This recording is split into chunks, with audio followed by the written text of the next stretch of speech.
Vous savez combien coûte le bracelet du petit Nicolas? Est-ce que vous avez une idée? Et qui va payer les 7 années qu'il va passer derrière, dans un château? Oui, parce que c'est dans un château qu'il va passer 7 années. Oui, 7 ans. Eh ben oui, parce que Nicolas, c'est quand même pas n'importe qui.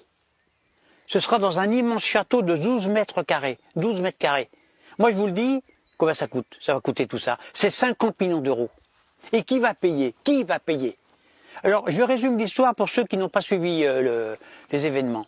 Nicolas fait un pacte secret avec un puissant chef d'État africain, le grand Mouammar. Il lui dit, tu me paies ma campagne présidentielle, et puis en échange, eh bien, je t'aiderai à créer les États-Unis africains. Je t'aiderai à te libérer des colons occidentaux qui pillent les richesses de l'Afrique depuis des siècles. Pacte conclu entre le petit Nicolas et le grand Mouammar. Seulement un problème. Avec tous ses copains, Nicolas, une fois élu, bombarde la Libye, sans même l'accord de l'ONU. Il envoie des bombes. Il envoie des bombes sur la Libye. Donc, Mouammar a donné 50 millions d'euros à Nicolas, et en remerciement, Nicolas lui balance des bombes sur la gueule. Alors Mouammar, il est énervé. Il dit, dis donc, c'était pas dans notre accord, ça. Tu me plantes un poignard dans le dos.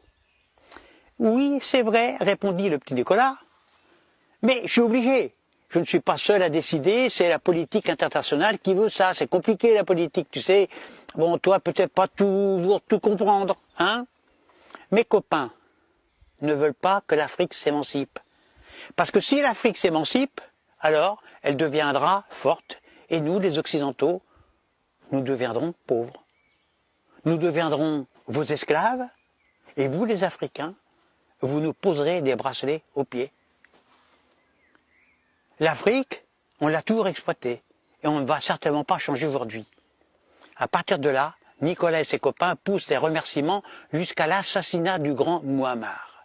Ils le traitent même de dictateur et l'accusent de tous les vices, de toutes les perversions.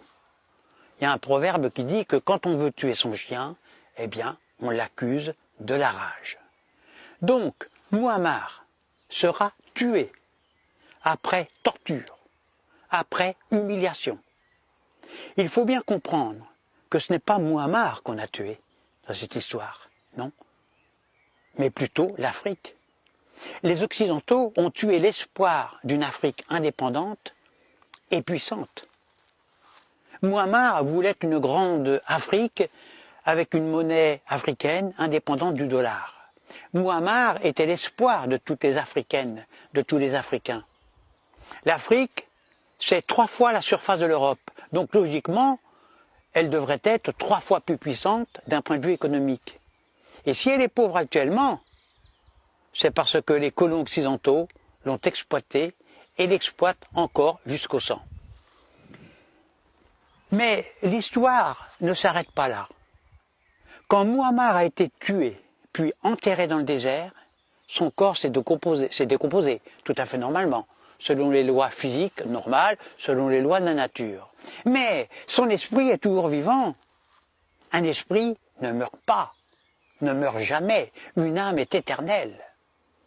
Depuis qu'il est mort, l'âme de Mouammar plane sur la tête de ses assassins. Ils ont balancé des bombes sur mon peuple. Comment leur renvoyer l'appareil? Alors il a commencé par remercier le petit Nicolas en lui offrant ce fameux bracelet. Magnifique, ce bracelet, magnifique.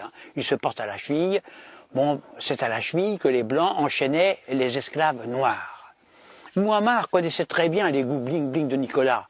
Le petit Nicolas, il adore les montres, les pendentifs, les bracelets, bref, tout ce qui brille, tout ce qui coûte cher et tout ce qui épate la galerie. Or, un bracelet électronique est unique au monde. Il n'y a pas beaucoup de présidents de république dans le monde, sur la planète, qui réussissent à l'obtenir. Il coûte une fortune ce bracelet, 50 millions d'euros, mais ce n'est pas fini.